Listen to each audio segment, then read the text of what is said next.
Pwede po maka-interview. About la po atong pambansang bayani na Dr. Jose Rizal.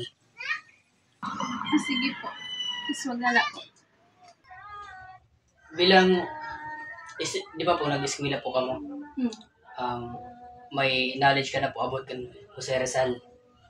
So, adi po na ako una nga pakihana. First question po is, ano po ang buong pangalan ni Jose Rizal? Ang buong pangalan ni Jose Rizal ay Jose Potasio Rizal Mercado y Alonso. Pangalawang katanungan ko po is, ano ang natutunan mo sa mga sinulat ni Rizal?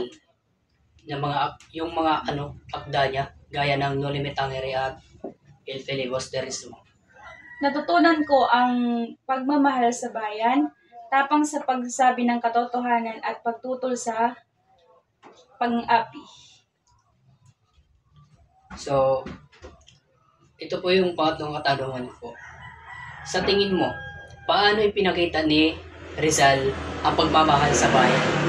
Ipinakita ni Jose Rizal ang pagmamahal sa bayan sa pamamagitan ng kanyang pag-akda at pagsasakripisyo ng buhay para sa kalayaan ng ating bansa.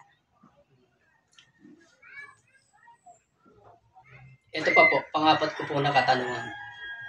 Sa palagay mo, bakit mahalaga si Rizal sa kasaysayan ng Pilipinas? Mahalaga si Rizal dahil sa ginising niya ang damdamin ng makabayan ng mga Pilipino at naging inspirasyon niya parahan revolusyon. Ito po, last question ko na po.